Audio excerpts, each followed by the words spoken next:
Hey guys, welcome back to the channel. If you're new here, my name's Steve, and in today's episode, I'm actually bringing you another installment of Power Gauntlet. For those of you who don't know, Power Gauntlet is my nerd culture podcast. I actually posted a video where I interviewed TGV over from the Urban Gentry channel. I'll put a card here. We talked about watches and Star Trek. I think there's a lot of similarities to the watch community and in video games. I think there's a lot of younger collectors and also older collectors that are my age. So I think this is a good way to bridge those two hobbies together. So let me know in the comment section below if you like this style of episode, and maybe I'll look to revive this style of content in the future. My guests for this episode are Robert and Wes from Gaming Off the Grid. We talked about couch co-op, retro gaming, and a beer review. So it was very fun. It was one of my earlier episodes. I'll leave a link to their channel down below. So if you like what we're talking about, go ahead, head on over there and let them know that I sent you. All right, that's enough of an intro. I'm going to go ahead and start the episode. You're listening to Power Gauntlet. Power Gauntlet.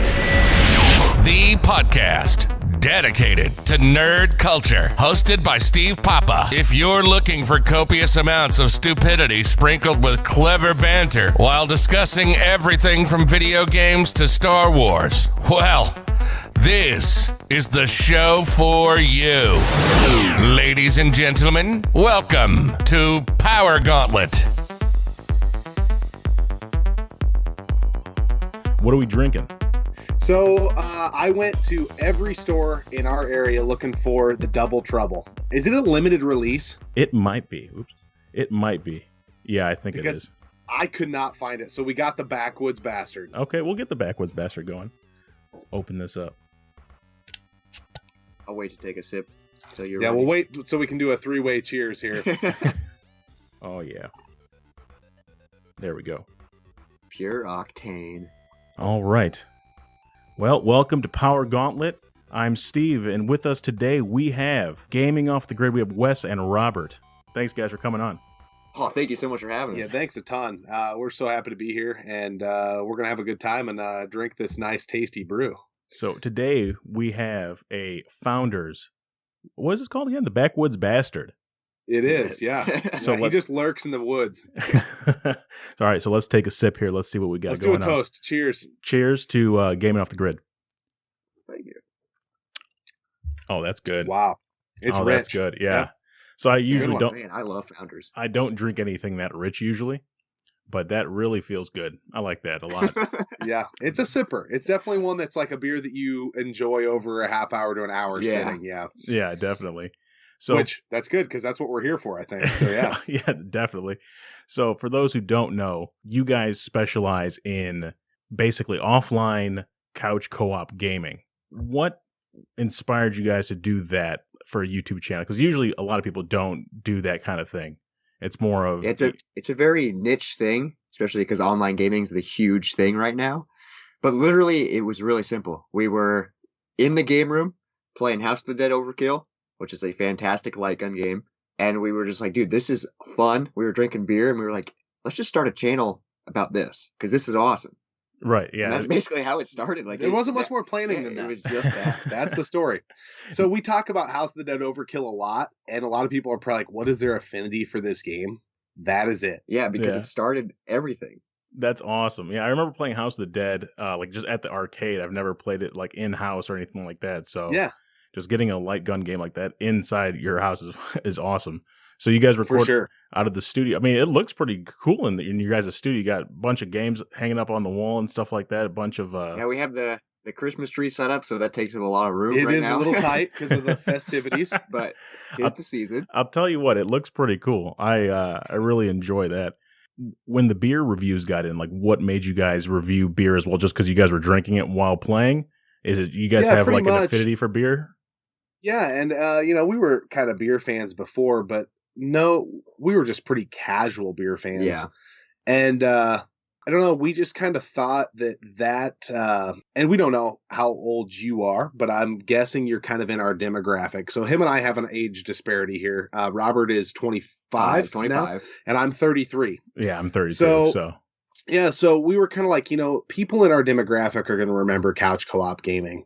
And what could be a great conduit for them to get back into it? And it's like, dude, everybody's got a buddy that likes to sit down and have a cold brew and pick up Smash Brothers on the 64. Yeah, and craft beer is like yeah, the huge thing right yeah. now. You know? Yeah. And so it just kind of became this is really just a passion project is really all it is. And it kind of started as that. That's what we still do. And so that's kind of how it came in. And we're like, it would be a lot of fun for us to go back through these games and then learn a lot about beer along the way. Oh, it's insane how much I've learned about beer just from drinking beer. Like it's crazy. Are you guys involved like brewing your own beer or anything like that? Any interest in doing that? We haven't. We've talked to a couple local breweries about doing a collaboration brew. Mm-hmm. So that's probably going to happen sooner than later. And I'm really fascinated in the process of beer making. Like every time we go on like a brewery tour, I'm always just like, wow, it takes that much work to make this.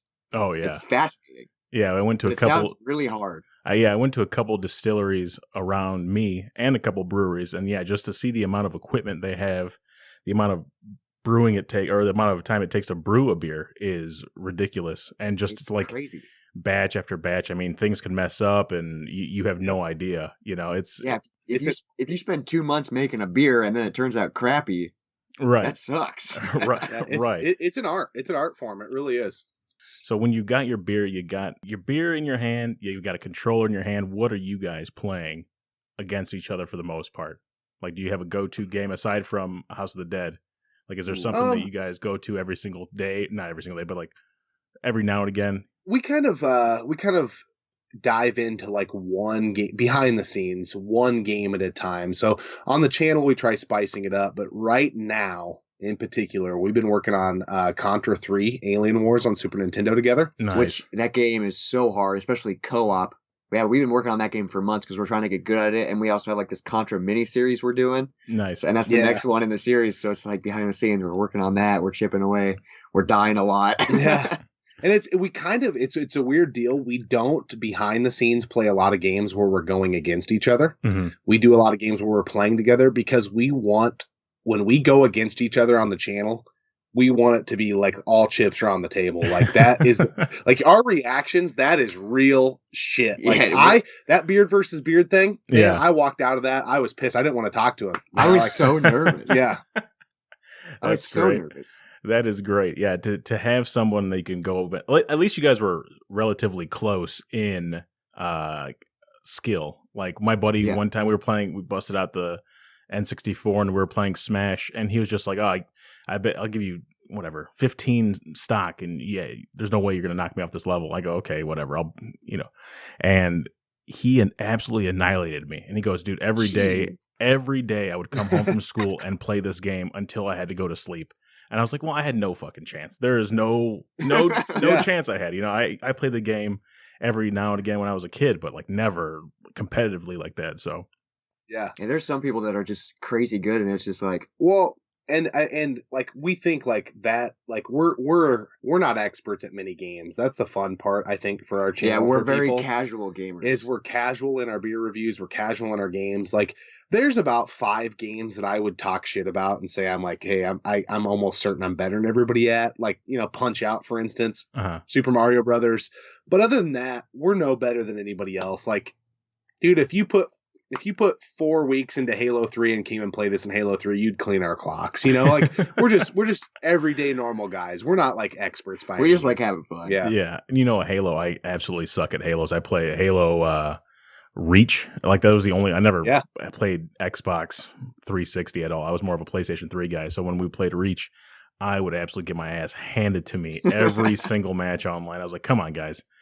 But even in the old Halos, like the original, I remember playing split screen, and we had this one guy, and he would absolutely destroy us all the time because it was his Xbox we were using.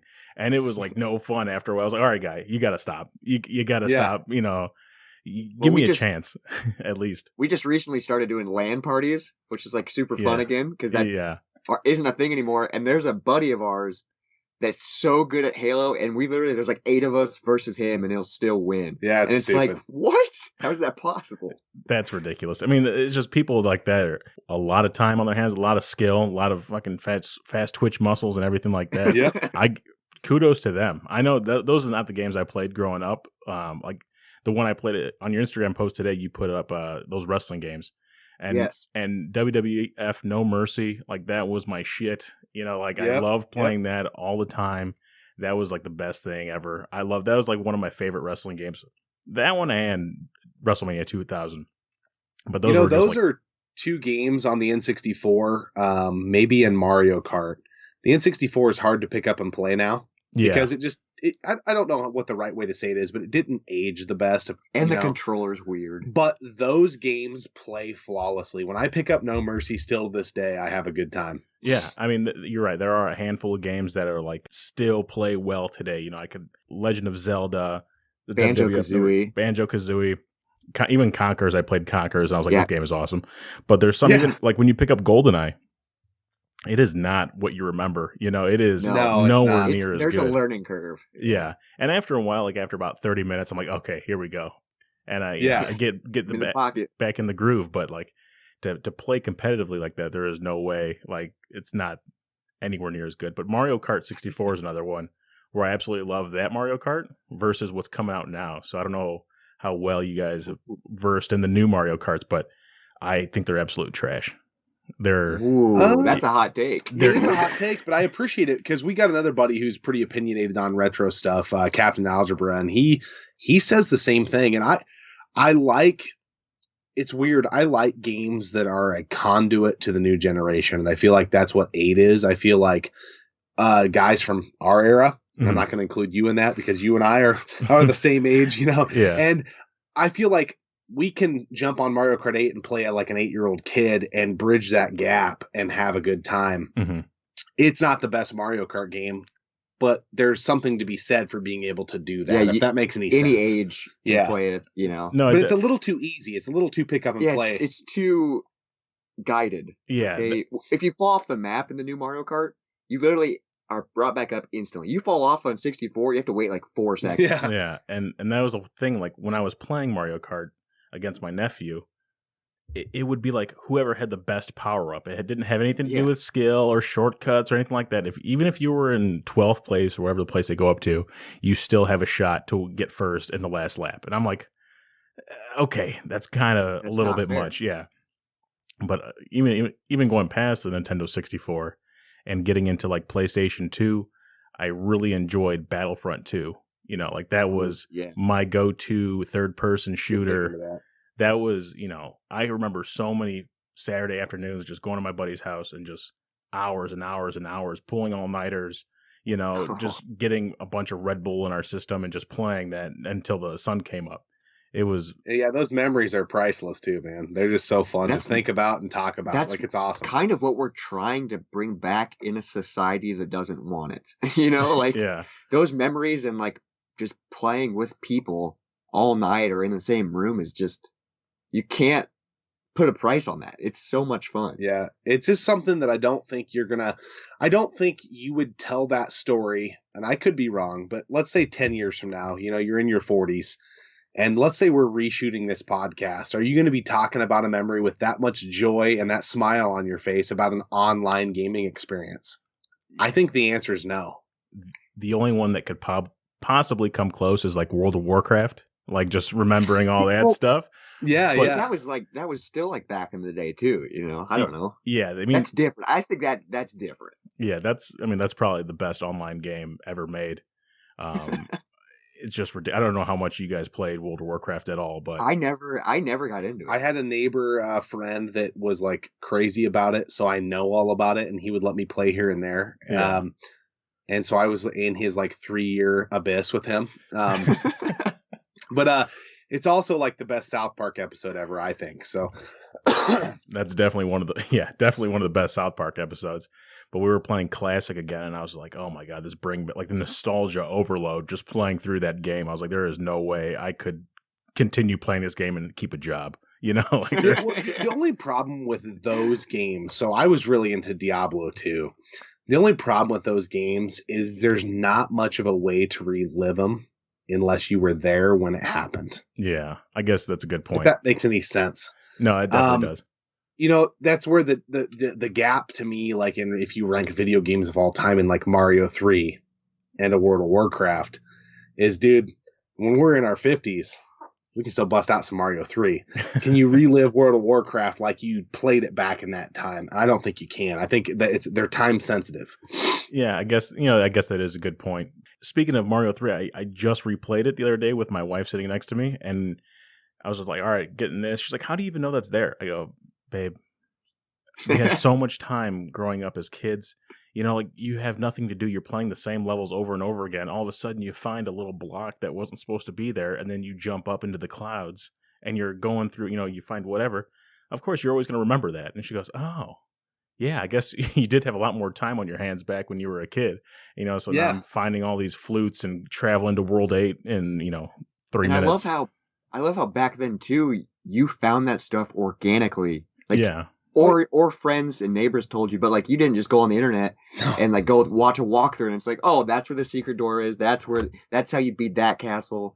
No, it was all like, man, I can't figure this out. I'm just gonna keep playing it, and then you eventually do, and you tell your neighbors, and you go to school the next day, and you're like, dude, I finally beat World 8. Yeah.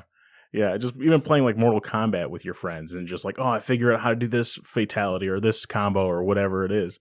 Just going through that entire process. That is something, I mean, we are getting older, so we're not going to be always being able to play video games all the time and stuff like that. So maybe there's games now that are like that, but I definitely don't think so. There's not a lot of couch co-op games where I can sit down, even the new Battlefront, sit down with my buddy. Yeah, it's okay. It's fun, but it's not like how it was back in the day. Yeah, it's nothing like the ones on the PS2. What do you guys think is like the perfect couch co-op game?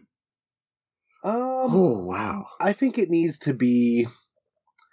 I like couch co-op games that are a grinder, that require a lot of, 2-player focus and mental stimulation. Like it's my favorite couch co-op game right now, which is weird to say because I hadn't played it until we started this channel. Like Portal 2. Yes, that's one of my favorite games. Like to play Portal 2 with another person, you can play Portal by yourself. But Portal 2 introduced the co-op piece, and dude, the mind fuckery, if you will, in that game. And then when you beat the level, feeling like, how didn't I see that 20 minutes ago? Like that is such a simple puzzle. And it's also one of those games where you have to be careful on who you play it with. Yeah. Because I played it with a few people, and I've gotten pissed and frustrated, and I had to quit. I was like, dude, I can't. We're not working together. Yeah. And you have to work together in those games. Yeah. I just like puzzles, so I think that's why I love Portal 2, but it's so hard, and like you literally have to communicate. And it's like, dude, let's try this. Might not work, but you go over there, you go over here. Yeah. Oh man, those games are fun. It's it's that co-op that a lot of people don't get, right? Like I have a buddy, we were playing Marvel Ultimate Alliance 3. That's the one Nice. where I want your guys' review. I was like, yeah, let's do it. Let's buy it. Oh, awesome. Sweet. And we bought it and we were playing, and then he was just like doing his own thing. And that's what, he'd always, growing up playing Ultimate Alliance 2, he would get Magneto and he would just get up and start flying across the map and just like leaving me behind. I'm like, dude, you can't do that. I can't see where I'm going on the screen, So it's definitely like that where co-op games, when you're sitting down next to someone, you have to understand that you're playing with that person and you guys are in this goal together to beat that boss or beat that level. And you're right. Like if you're playing, you're trying to beat a boss, like when that Venom Electro boss, you have to both be on the same page or else one person's going to get wiped out and the other person's, it's going to be fighting by themselves. It's like, yep. Well, what's crazy about those games is not only do you have to work together, but you have to stay together too, because you're sharing the same screen. Right. So it makes it, you have to, it's like some co-op games, you have split screen, and it's all right if you do your own thing for the most part. But when you're sharing a screen, it makes it a lot harder, especially if you're doing a 4-person co-op. Oh man. Yeah. I remember like, I guess, the other the X-Men Legends, where we had 4 players playing against each other, or playing with each other. That is, when you get more and more people on the screen, it just gets more and more hectic. And that's just, it is what it is. It's just like, both those games, we have both those on the GameCube, and they're fun, man. They're those so are much fun fun. games. Yeah. And it's like, you look at them now, and it's like, were they that good? I don't know, but I'm an X-Men fan, and so I made them good. Yeah. I just same. I accepted them. It's who the characters are in the game. That's why. Right. How was Borderlands 3? I really liked it. So I'm a huge fan of Borderlands 2. Mhm. It's one of my favorite co-op games. It's like up there with Portal. I mean, obviously it's a different style of game, and like Borderlands 2, you got to work together. But Borderlands 3 is sweet. It definitely had some kinks in it initially when it first came out, like loading screens and stuff like that. But it's a sweet co-op game. Nice. It's a game I went into for the majority of the part blind. So I played Portal 2 on a couple live streams with him, and that was like my first introductory. And then that new game came out, and I had fun with it. It was cool to play a game that you're blind with and have to tag along with someone that knows what they're doing. Yeah, like that's and who fun. knows the characters. Yeah, like dude, hey, go get that. Go do that. That's fun. I love that. Because there's a lot of times I'm trying to drag people into games, that I like, and so that was a really fun aspect. What games are you into aside from like the newer ones? The game that I think if anybody's a couch co-op fan that I think everybody should play, though I think a lot of people missed out on, is Nex Machina on the PS. Well, it's probably on other consoles, but we have it on the PS4. It's a twin stick shooter, and if you are into couch co-op gaming, Nex Machina is literally the epitome of that. If you've ever played like Super Smash TV or Smash TV, it's like that blended with Contra. There's like some sort of a puzzle game element. It's frantic. The soundtrack is unbelievable. At some parts, it kind of reminds me of like a shmup. Okay. Like a bullet hell. Yeah. Dude, it's just a and game. then it's visually beautiful. The only problem I have, so like if you're not a collector, this is going to be really bad for our channel to say. If you're not a collector, I would probably grab it digitally because physically, although if you're a collector, you got to have it on physical, which we do. Mm-hmm. It's kind of one of those games. It's hovered right around that $50 to $70 price point. Jeez. You're not going to get any cheaper than that. Right. But I really think it's a must-own couch co-op game. I love that game. We beat it on a live stream. How long did we go? 3-4 hours? It was probably one of our longest live streams because we were like, dude, we got to beat it. Dude, we went through 100 continues, and on our next round of lives, we finally beat the game. Yeah, it's so insane hard, but like it was one of those games when we finally beat it, we're like, oh my God. Yeah. Like that just happened. It's so good. I've never even heard of that. So I'm going to have to look that up. Because that sounds pretty intense. You will fall in love. It's incredible. It's like the perfect game for the retro modern gamer. It really is. It blends them so perfectly. Well, I want to get into Cuphead because I love the visual style of Cuphead, and I love like how difficult it is. But I need a good second partner. I need a good person to play with me, or else it's probably never going to happen. We've played that game co-op a little bit. On platformers, it's a weird thing. Unless it's a run and gun platformer, we like playing them single player, but together, and we trade off on levels because those games will burn you out really fast because they're so hard. There's a couple games that we love playing single player, but together. Like it's a really weird thing where we just take turns and grind through it. Yeah, that's what I did with the original Mario Brothers. Like we wouldn't play Luigi and Mario. I would take forever. So I would just say, hey, here my level, here's your level, here's my level, here's your level, and continue going on that way. But another good one that I like to play, beat 'em ups. I don't know if you guys are into beat 'em ups at all. Oh yeah, for sure. But Turtles in Time is like my favorite beat 'em up. It's so good. I love that one. I think it's one of our favorite couch co-op games ever, man. Yeah, that one's good. And then the Simpsons beat 'em up game, for arcade. That one, I remember when I was a kid and I went to like a local amusement park, and I would never go on the rides. I would just go straight to the arcade and play the Simpsons beat 'em up game. I love the Simpsons, and then I also love the X-Men arcade cabinet because I think there's certain cabinets that are 6-player. So that's pretty freaking sweet. That is awesome. What do you guys have planned on the channel anytime soon?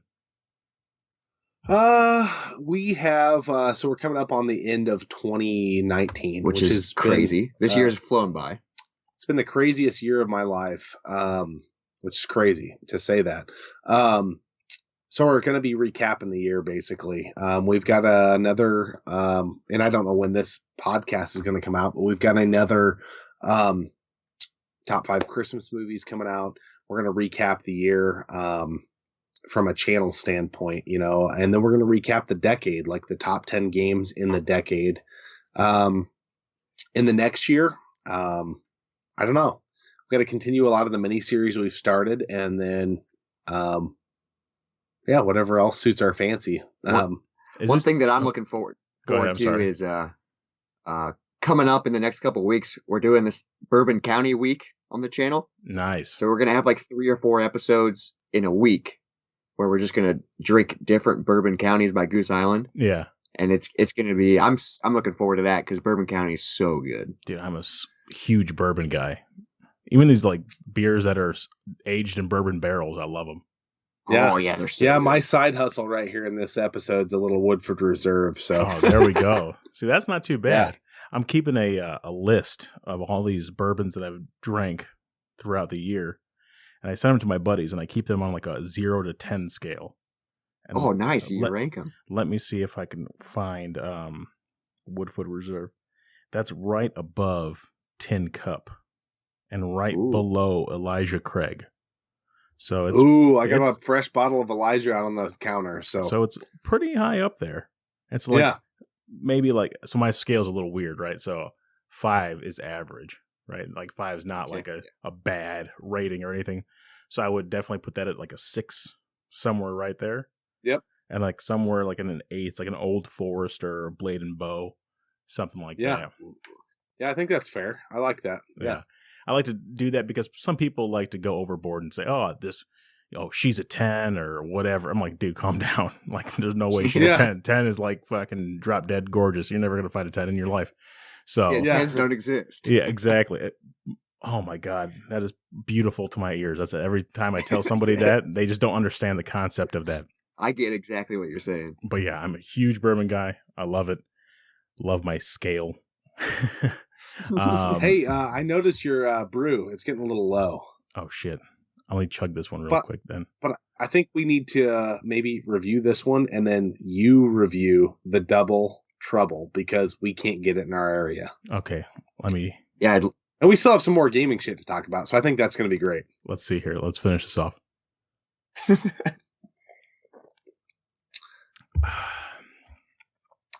So, just so you know, we'll set the table here. Founders is one of our favorite breweries. Okay. So what do you think? No pressure. Of the Backwoods Bastard? We have an episode out with the review, and we'll talk a little bit about it. But what do you think of it? It's got a nice taste throughout the entire drink. It's not like too bitter, too hoppy. It's got a nice little caramel. What if I'm tasting for that? Sure. You know what? I'd say it's not the typical beer I would drink. It's a little heavy, but I'd have to give this a solid 7 out of 10. That's a pretty good score. It's really good in its style, which is more of the Scottish ale style. High mid to top shelf in that style of Scottish ales.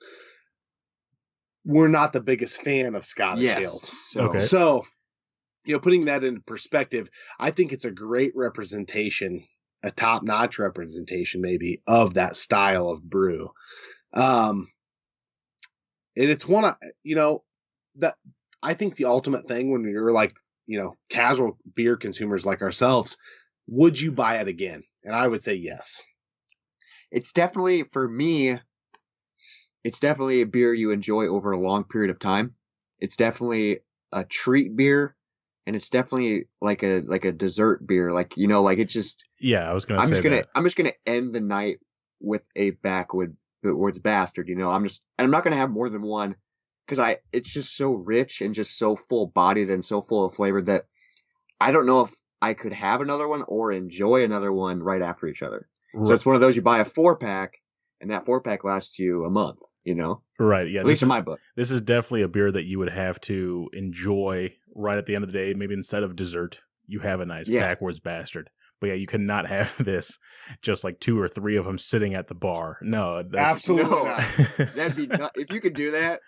I'm bow down to you. That's nuts. All right, so here I'm gonna open up a double trouble here. So what? It's an Imperial IPA. Oh, I'm jealous. So what's the difference between an Imperial IPA and an IPA? I think you're going to get smacked in the forehead with some hops, dude. Or it might be.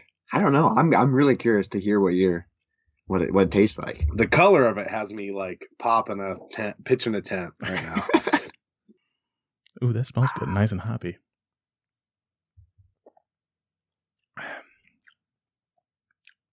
Okay, that's something that I drink more often. Oh, really? Yeah. That's good. That's really good. And it like makes me frustrated because I know, because I have want to taste it. I want to taste it. It's so bad. So I love IPAs. You guys are from Iowa? Yes, we're in Des Moines, Iowa. So just drive over a little bit. You just got to drive east a little bit, and then you get into Illinois. Hey, are you going to go up to Midwest Gaming Classic here coming up in whatever April? You know, I haven't gone to any sort of cons at all. What? Oh, Yeah. you should. I think you might want to, man. Maybe if I you will. want to do the cover gaming, I know you're doing a bunch of retro stuff, but gaming, you could plug yourself into some cool peeps at that convention. I might have to look that up. What is it called? Midwest what? Midwest Gaming Classics. Yep. Midwest Gaming Classic. Let's see. I think it's like April 3rd in Milwaukee. Dude, I'm always down to go to Milwaukee. It's a sweet town. Yeah, and there's I a love good beer Milwaukee. scene there. You know, I went to Milwaukee, went to a basketball game up there because their star player is Greek and I'm Greek. So I was just like, oh, let's go over there and see. And yeah, it was insane. We went to the game. We had like courtside seats just because they were like really cheap. And yeah, it was a fun time. They have a really nice downtown. Too bad it was like -15 when we went. Oh, and I was yeah. just like, oh, God. Yeah, it's in April. And I was like, oh, God, this is way too cold to be hanging out, getting drunk, and stumbling home. So you guys have been a channel for what, a year now? Year and a half? Year and a half. Yeah. I would say, yeah. So how do you think it's gone since you've opened the channel? Oh, insane. Yeah, it depends on how. I mean, I don't know. I think a lot of people think there's instant fame on YouTube, and there's some people who can do it. But we've grown to a size that's way bigger than we ever aspired to be. Yes. And I still don't believe the growth that we've gotten in this amount of time. It doesn't make sense. Yeah, we'll probably hit, I don't know, roughly 2,000 subs by the end of the year. We'll be damn close, yeah. And for us, I mean, our goal for this year, we like have a map of our goals and what we want to do.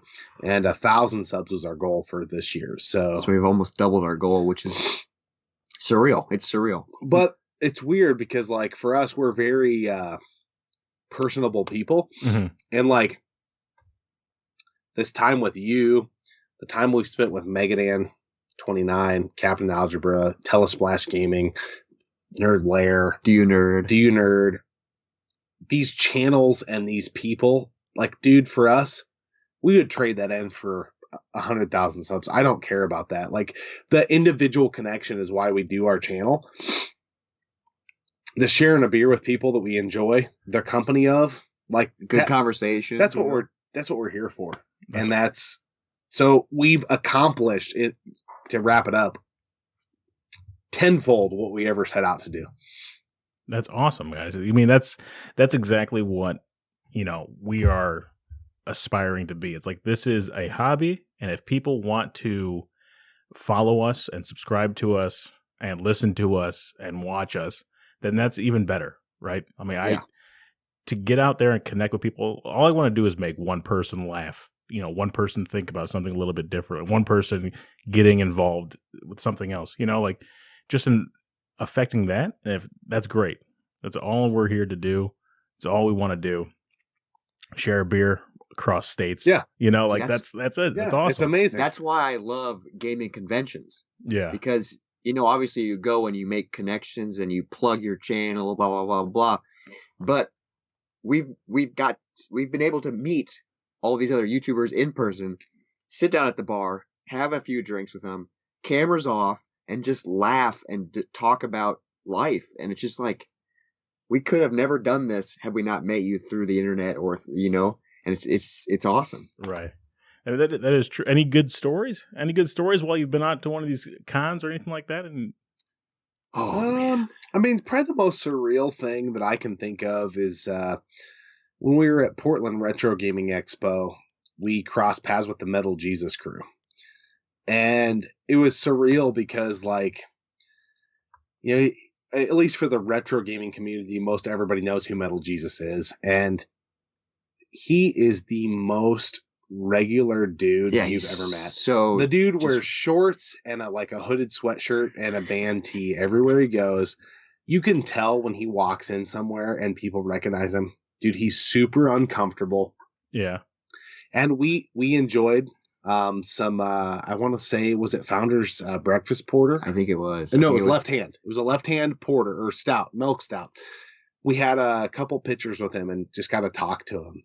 It was surreal because we were just at that moment in time, we weren't fans. We were just people hanging out. Mm-hmm. Yeah. And it was so cool. And it's like you meet the Michael Jordan, like people say never meet your heroes, right? Yeah.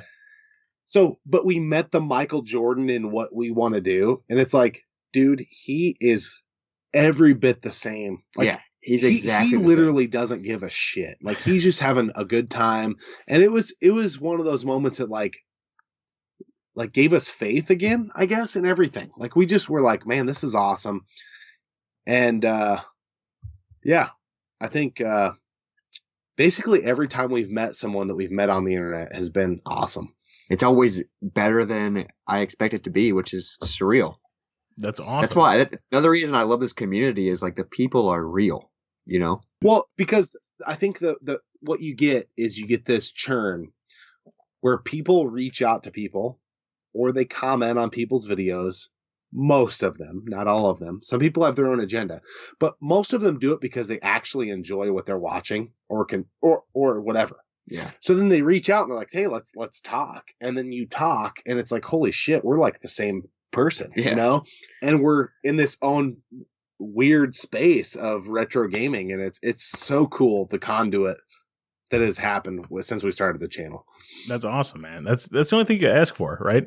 I mean, you put up content that you want to see, and if people like it, they'll follow you. They'll subscribe to you, and that's awesome that you guys are doing you and like making it your own. I love it. And just having fun. And just having fun, drinking beer, drinking scotch, and sitting here on a podcast with some random guy in Indiana. Like, that's awesome. I love it. I love it. This is awesome. So we're trying to drag the Midwest Gaming Classic. Yeah.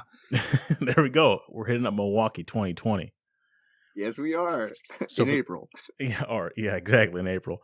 So for the people that want to follow you, go ahead, let them know exactly what you want to do, where you're at. Gaming Off the Grid on YouTube, and then I'm like off the grid after that point. Okay, so social media. Then we're on social media. We have Instagram, Twitter, and Facebook. We're pretty active on all of them. I mean, YouTube's our primary. That's where we post the videos, obviously, but we post on social media probably daily about videos, beers, random stuff we're doing, blah, blah, blah, blah, blah. But it's pretty simple. It's just our name everywhere. And then I will also say, I don't know how you can't click on this, but if you're passionate about retro stuff, if you can try finding a way to tie it into a charity or something in your community. We launched a Retro to Recovery initiative in your brother Armstrong's name. Play retro games with kids, bring some root beer along, and they're going to love it. So I think it's a good way to give back. Yeah. Give back to the community you're in. And just embrace positive. # promote positivity. Yeah. Nice. Positive retro gaming. It's so much fun, man. It's a blast. No. And it literally has changed two random dudes' lives in Des Moines, Iowa. So it's awesome. I did see you guys on Instagram, and you guys donated, what was it, $600 to it? Yeah, we were able to raise $600, which is nuts because we're in the grand scheme of things, we're super small, and the community came together, and it's surreal. That has to be probably one of the best feelings like you could possibly do. You're raising money for someone in need, especially a child. Like that's got to feel really good, man. I applaud you guys. That's awesome. And like the events that we hold there too, it's like you get, and it's not like we're changing the world. We get literally 10 to 20 kids, and they're going through this struggle with cancer. But man, when they get a slice of pizza in their hand and they can wipe that grease on the Super Nintendo controller and like beat Final Fight 1. Yeah, like, we've beaten so many games with, like, there was one night where we were playing Michael Jackson's Moonwalker. Yeah. And we beat the game. And that was the first time I'd ever beaten Moonwalker. And then I beat it with this kid, and it was awesome. And we're talking with these kids that are like, they're fighting the battle of their lives. And we're literally talking with these kids about, Michael Jackson's. You can imagine the jokes we were making with these kids about Michael Jackson. Yeah. And they were laughing. They were all there. They were dialed in. We were laughing. We crushed like 4 boxes of pizzas, 2 cases of root beer. And it was one of those moments like, dude, no matter where our channel goes, this night, it made a difference. Yeah. And it created a memory and a diversion for people who really needed it, So that's probably our biggest win so far. Yeah, I mean, that right there, like those kids are never going to forget that. Like those kids are going I'll to never forget it either. Those kids are going to grow up, they're going to beat cancer, right? And they're going to live their life, and every day they're going to think about that. Man, remember when those guys came up here and we played that video game? We beat Michael Jackson. We beat Moonwalker. Yeah, we beat Moonwalker. Funny game. And they're going to always be thinking about that. That's awesome, guys. I can't applaud you more than that. Like that's something that a lot of people don't even do and don't even think about doing. But those kids will never forget that. We started it, to give back, but then we're also trying to make it bigger and like be like, hey, you can do this in your community. It's not that hard. You just got to message, be like, hey, can I come and play video games? I'll bring pizza and like we're just trying to raise awareness and get more people to go out and do it and give back. Yeah, that is. Cheers to you guys. That's really awesome message, man. All right, well, thank you guys for listening. That has been Power Gauntlet with Gaming Off the Grid. Hey, hang on a second. Oh. We can't get out of here yet without you talking about this double trouble. Ooh, okay. Let me talk about this double trouble. This double trouble is something more than more my style. Heavy on the hops. Very good, very crisp. I'm liking it. You guys need to pick it up. You guys need to find it somewhere, drive to Illinois, make the trip, because this is very good. I'm going to give this probably an 8 out of 10. We might, have you ever heard of something called Venmo? We might have to create an illegal mailing situation here. I could do that. I can send over. That's something we do off the air. That's an off the air. Yeah. So we'll talk about this after the fact. Yeah, definitely. We could do that. Like I said, I've been with Gaming Off the Grid. We've had a fun time. I'll catch you guys later.